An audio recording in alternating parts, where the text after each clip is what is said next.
Now at 6 and streaming on crossroadstoday.com. With Victoria facing its second boil water notice in a month, how city leaders are promising action to fix problems and rebuild trust. Victoria ISD staff is getting pay raises next year, but higher insurance costs could offset those gains. And Texas Attorney General Ken Paxton moves to expel Democrats, how the redistricting fight is escalating and what comes next. Those summer temperatures have been sticking around, but we got rain chances for the weekend. I'll be talking about that coming up in weather. And Victoria East Volleyball is ready to start the 2025 season this Tuesday night. We'll preview this season's team later on in sports. You're watching 25 News Now at 6. Good evening and thank you for joining us. I'm Shauna Curry. And I'm Don Brubaker. The city of Victoria has lifted its most recent boil water notice after the TCEQ's required testing confirmed the city's water system is fully compliant. Now, this was the city's second in less than a month. City officials are still investigating both instances. City manager Jesus Garza took responsibility after the first boil water notice ended on Tuesday, July 15th. 25 News Now reporters spoke with Garza earlier today. He says the subcommittee made of Mayor Dwayne Crocker and council members Jan Scott and Dr. Andrew Young will work together with support of city staff in order to prevent future notices from being necessary and to restore trust from residents.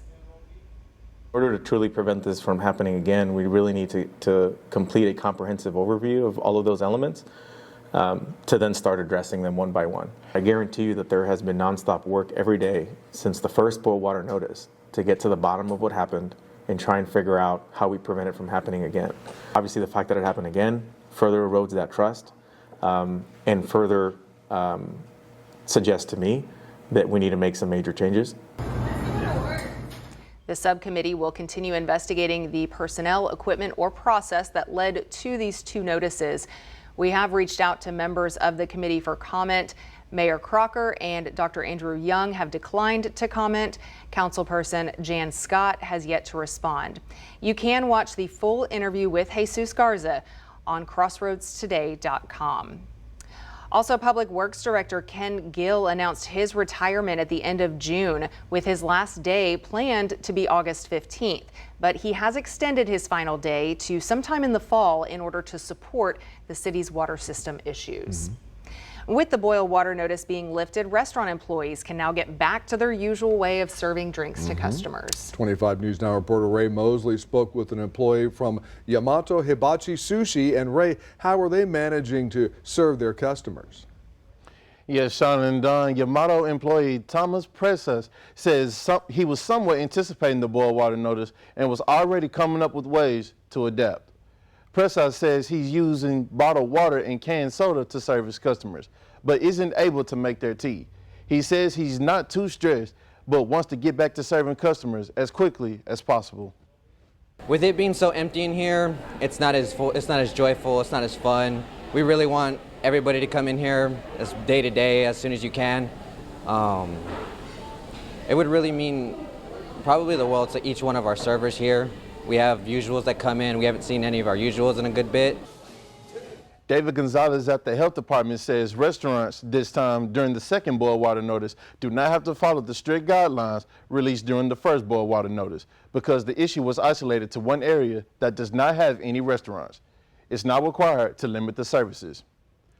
25 News Now spoke with the manager at another local restaurant who says he estimates the two boil water notices have cost his business about $2,000. He says that's a significant impact for small businesses in this area. Shauna, Don, back to you. So going now to our viewer poll, we're asking tonight, should the city offer more financial credits or aid to affected customers or businesses? They have already said that they're giving a $10 credit after the first boil water notice, and 89% of voters are saying yes.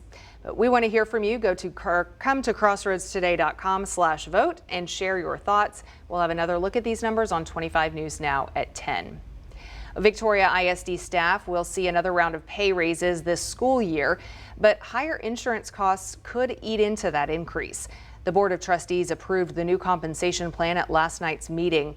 Starting teacher pay will rise to $50,000 with raises ranging from $1,500 to $5,000 based on years of experience. Other staff, including paraprofessionals and bus drivers, will also see a bump.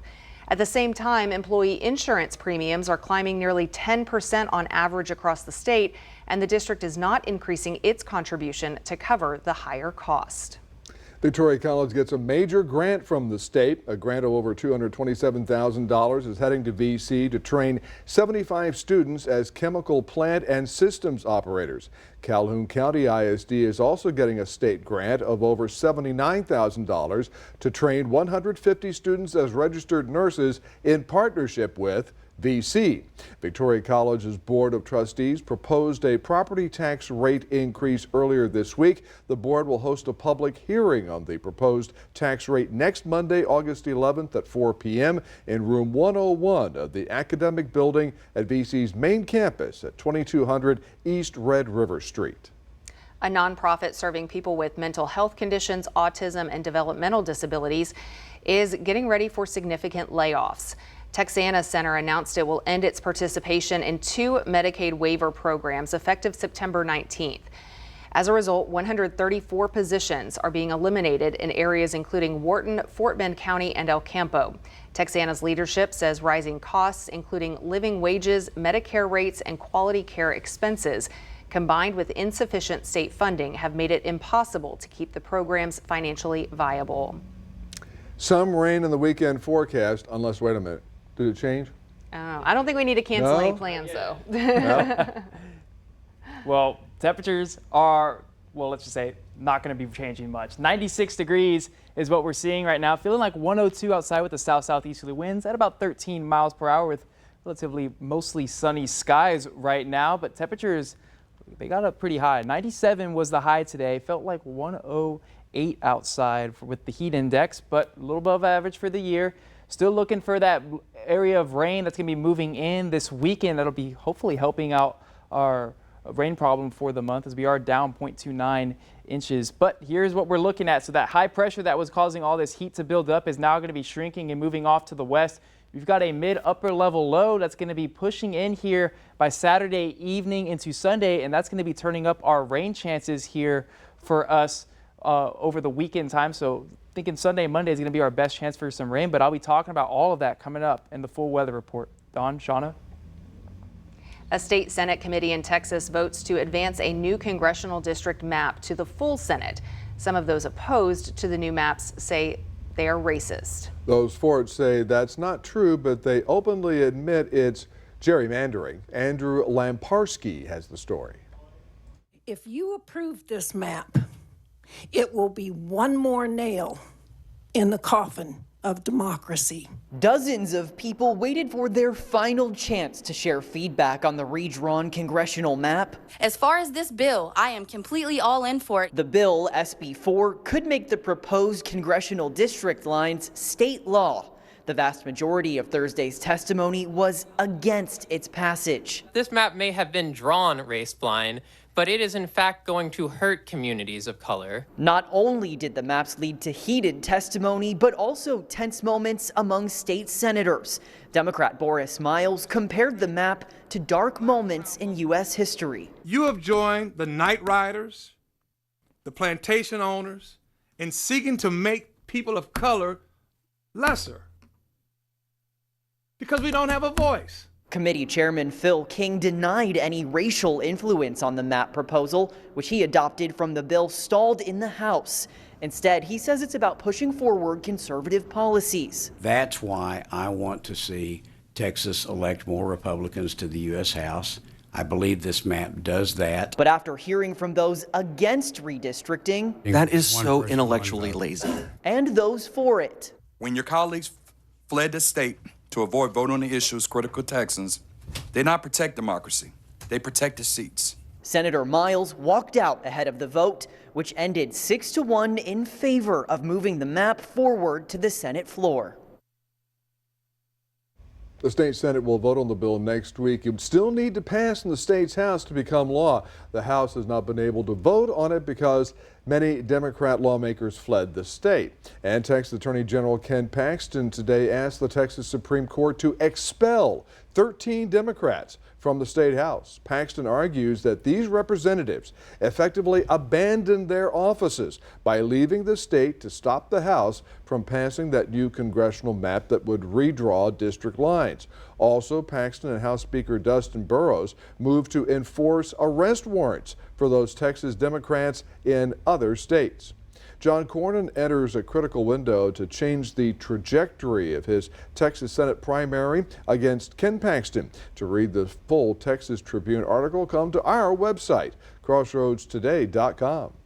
And remember, we are streaming 24/7 on crossroadstoday.com, so you never have to miss any news. Stay with us. Coming up on 25 News Now at 6, a high-stakes meeting is set for next week. President Trump to meet Russia's President Putin in Alaska. What to expect from this high-profile discussion. Also ahead, the court halts due process for migrants, how a new ruling affects migrants sent to El Salvador.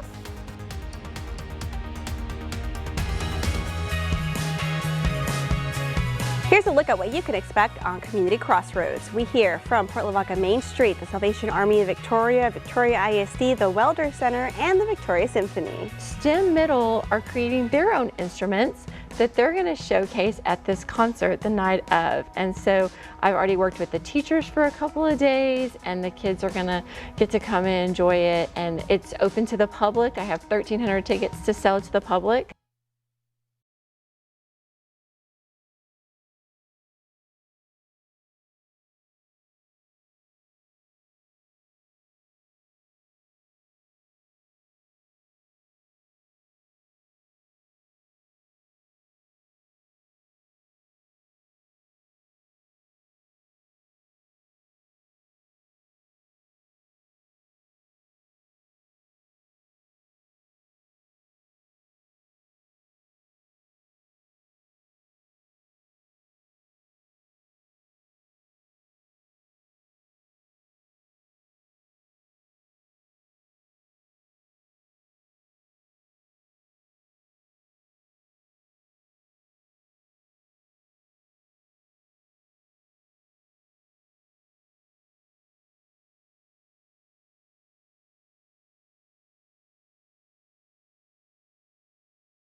President Trump said he will meet with Russian President Vladimir Putin next week in Alaska. The meeting will be Friday, August 15th. Trump announced the meeting in a post on social media and said more details would follow. The president said he and Putin will discuss ending the war in Ukraine. He also suggested that his meeting with the Russian leader could come before any sit-down discussion involving Ukrainian President Zelensky.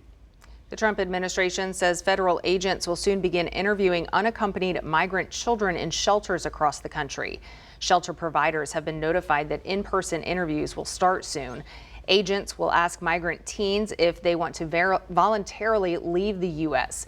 Officials say the interviews aim to identify potential criminal activity, but immigrant and child advocates warn this move could weaken safeguards designed to protect vulnerable children.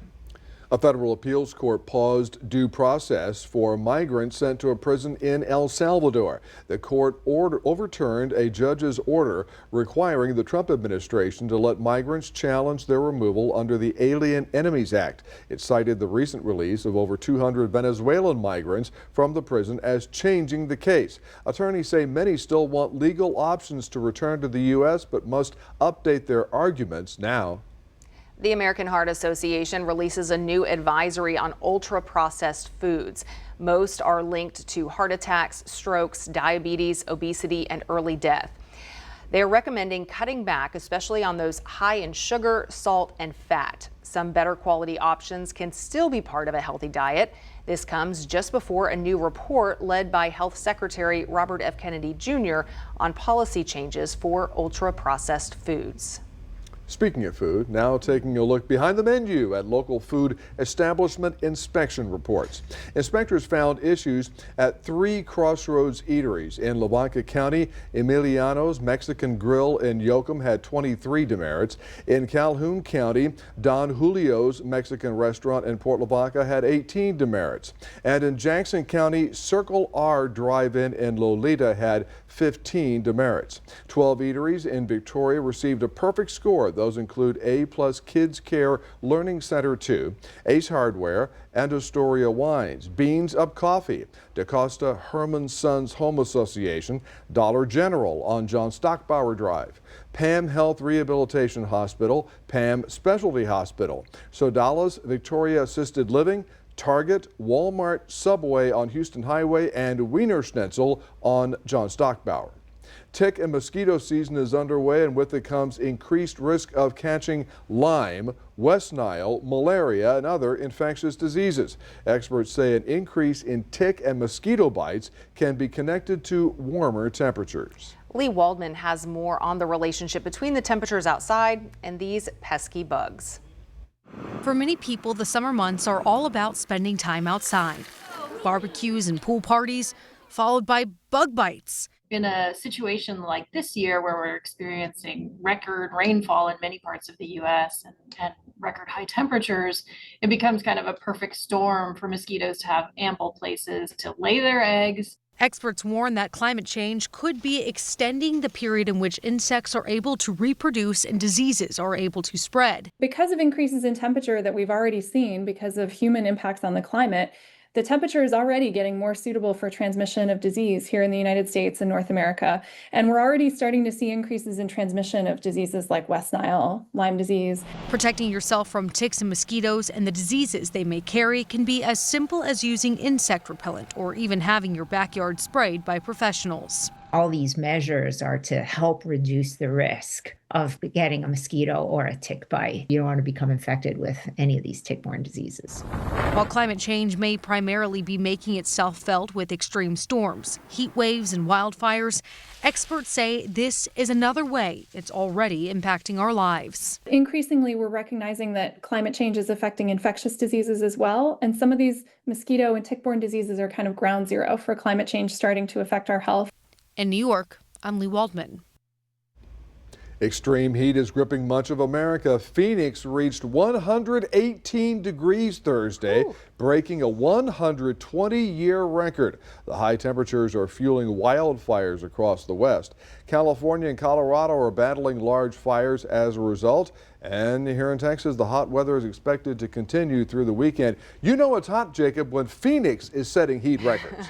Oh, it's hot. 117 is what I saw as their past record, and they hit 117 a couple times. But for us, though, we're getting some rain here for this weekend with those high temperatures, but we'll be talking about that coming up after the break.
Yesterday I mentioned about a 10% chance of some rain here, depending on the heating getting through the atmosphere there. And that's definitely what we're seeing right now is little 10% showers that have been popping up through the afternoon. But we got this, what's it called? The front line moving out there. And that's been kind of helping some of these showers and thunderstorms begin to pop up here north of Bay City and in between Wharton County. But it looks like it's very much dissipating here for us, but the rainfall totals have been relatively less than right around half an inch per se. But look at this, Saturday morning, We've got some moisture starting to roll through here because that high pressure is now moved out west and has shrunk a little bit, allowing for some shower and convective activity to occur here. So Saturday, we're keeping at about 20% right now. By 2 p.m., we'll start to get those afternoon showers and thunderstorms popping up here, mainly around the Houston area, but we still will see it begin to pop up here by 4 p.m. here. That's going to be the time frame where we'll really see those showers and thunderstorms possibly pick up here around the Crossroads region. Some places may see some places may see none. We'll see how that plays out there, but by the evening time, they will be dying down.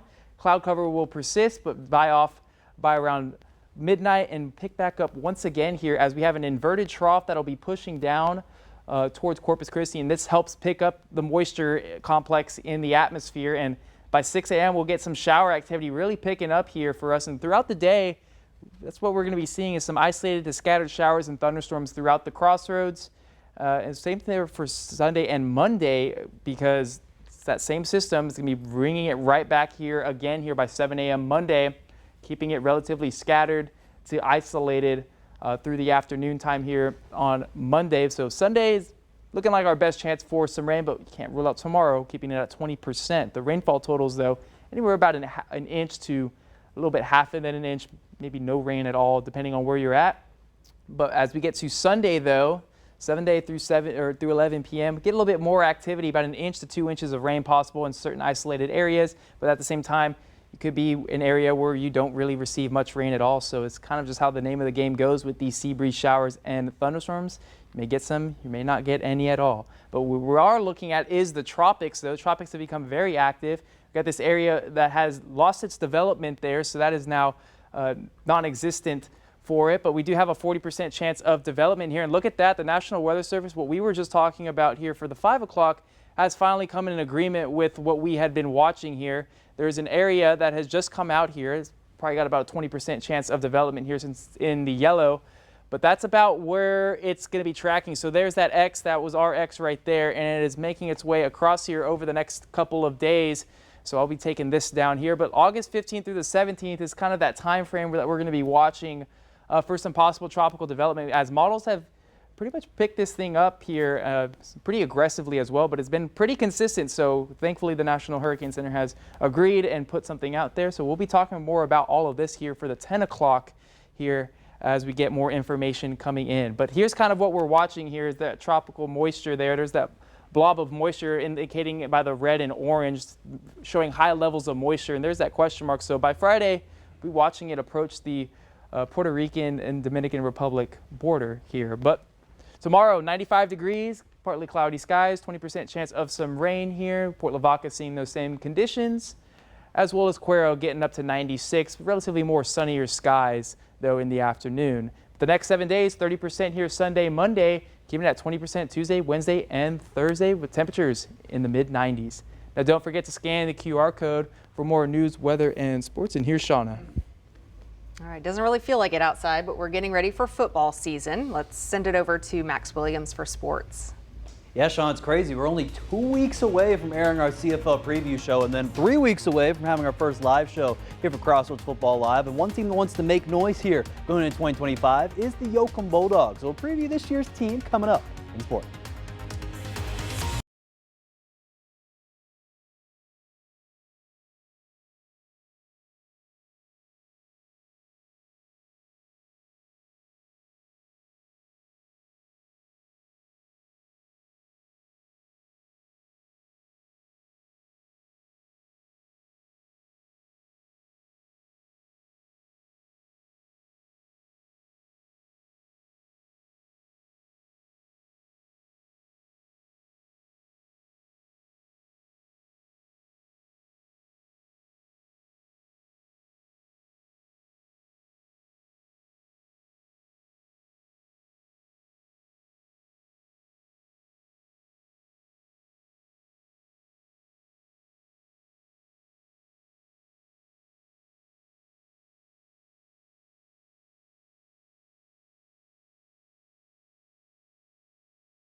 Today officially started the first day of scrimmages being held for volleyball teams across the state of Texas. And on Wednesday, we covered the Goliad Tigerettes volleyball team.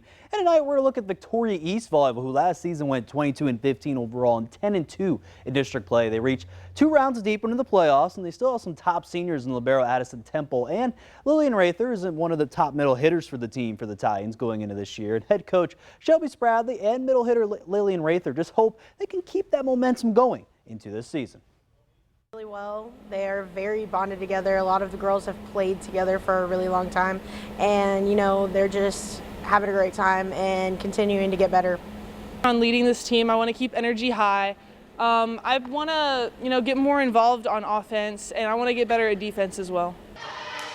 Rather also is again going to be team captain this year there for the Titans. Again, she also wants to be in top there in kills, she told me as well here this season. So East will open up against the team we did mention, like I said, on Wednesday at Goliad. It'll be Tuesday night and it'll be at 6 p.m. Now going over to volleyball, but going to Victoria West, where senior Isabella Bazell officially announced that she's verbally committed to Concordia University to pursue indoor and outdoor volleyball. Bazell just wrapped up her beach volleyball year at Next Star and hopes to translate that over to the indoor for last year at West. In her post there on social media, she credited all her parents, coaches, and teammates helping her along the way. So congrats to Isabella Bazell for heading over to Concordia University. Now back over to high school football, where this entire week we preview some of our top teams in the Crossroads. Well, we're going to end it off here this week here with 3A and the Yoakum Bulldogs, who last year went 8-5. They reached into the playoffs with one star that, again, that is always a player to watch out for, is that SMU commit there in Xavier Barnett. He can move all across the field there for the Bulldogs. But the main question this year going for Yoakum will be who's going to be going in that quarterback spot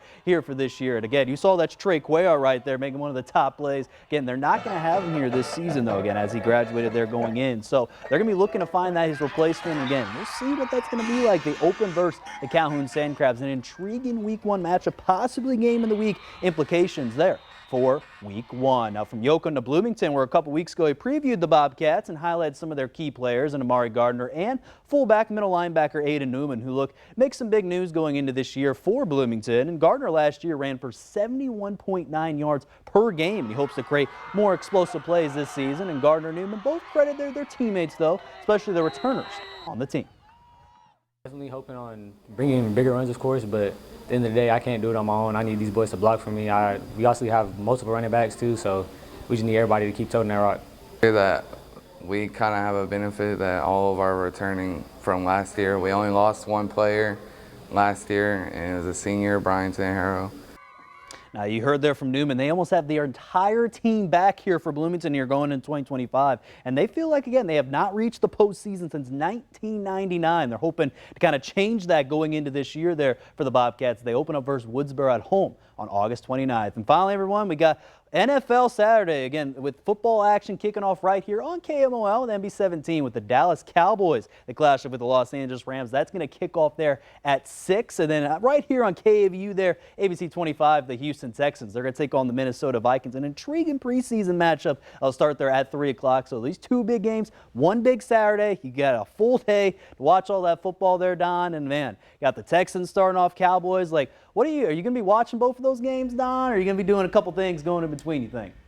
I don't know. I would like to watch the game with the Rams and the Cowboys, but because the Rams have Jordan Whittington from Cuero, but I don't know if he's going to play because they don't want to have their best players hurt in the preseason. It'll be a good AC break for everyone. Yes, indeed. Yeah. All right. And thank you, Max. And we're back in a moment. A new spin on a free pantry to help neighbors in need to access fresh food.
Finally tonight, last week the city of Bexley in central Ohio introduced its first Freege. It is a shed outfitted with a refrigerator and freezer offering produce, frozen meals, ice cream, and other items that cannot be placed in a free pantry. The program's coordinator says it not only will help those facing food insecurity, but will also cut down on food waste. And we need one of those here.